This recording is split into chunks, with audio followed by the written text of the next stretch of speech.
Mike Perlack here to entertain you with the help of Old Dirty Bastard.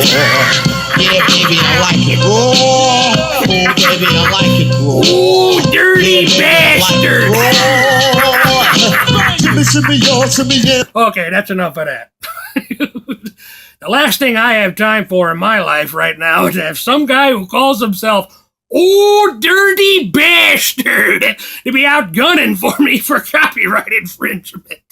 All you need to know is his name is Old Dirty Bastard, and he likes it raw.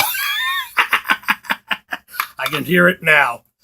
I'm gonna find this mother flunking slug in a ditch. He likes it raw. Whatever the shell that means.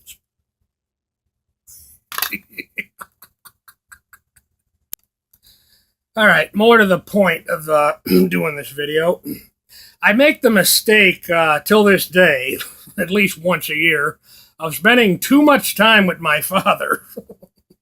I had an aunt say to me once, if you guys are coming out this way to visit, don't bother going to see your father. You're just going to hear all about his problems. His 101-year-old aunt died, so now he's got to find another place to live, another job, another car. His wig's not working out for him. The boy's developed a rash or something. Anyways, I bought my father and I dinner a couple weeks ago. And he rambled on as usual about how the world should be the way it was when he was 6. I have video footage straight from the horse's mouth. Unfortunately, I'm still new to YouTube, and my father uses derogatory lingo in excess. So to avoid that problem, I'm just going to use my own characteristic of him when I tell the story. I'll clean up the said lingo.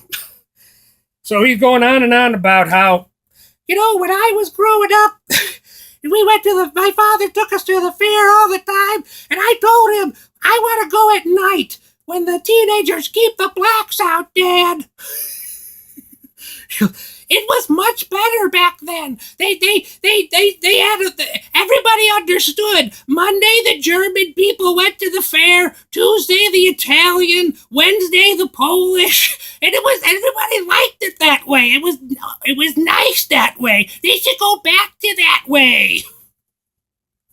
So afterward, we're done eating and we're out in the parking lot. I says to him, all right, well, now that we both had dinner on my dime, get in the car, George Wallace, so I could take you home and then get my butt home so I could be up in time for work tomorrow.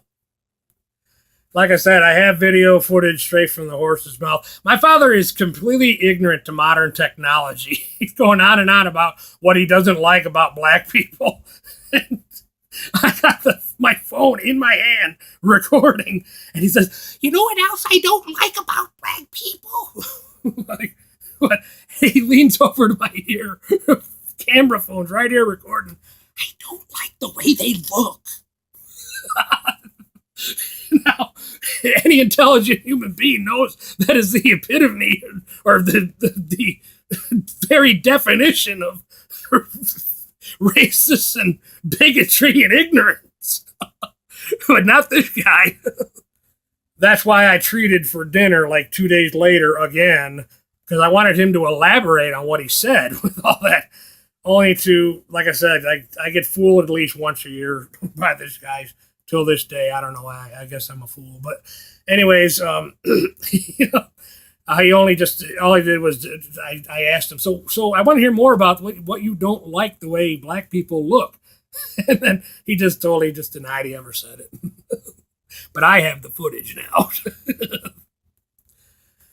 If you want to Google George Carlin, Infinity of Uncle Dave's, is a 10-minute little comedy ditty from George Carlin that pretty much the Uncle Dave character pretty much sums up my father even thoroughly.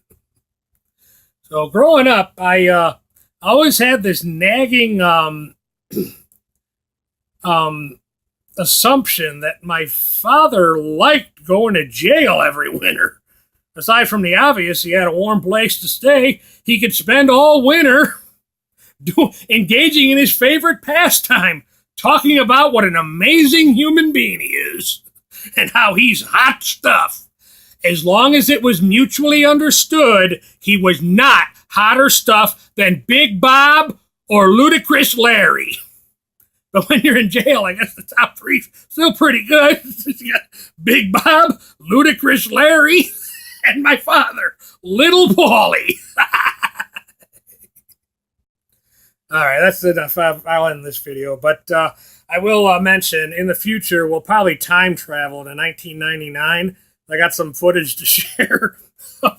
My sister was with him on one of his arrests, where 3 patrol cars cornered him in a convenience store parking lot. I had my sister, I wasn't there, but my sister was, and I had her reenact the event using my Hot Wheel cars on video. So at some point, I'll have to time travel back to 1999 to showcase that to you. Well, thanks for watching. If you were intrigued by anything here, like and subscribe. Appreciate that. And I guess I should end on a high note. Here's a little quote from Al. Life's like riding a bicycle. To keep your balance, you must keep moving.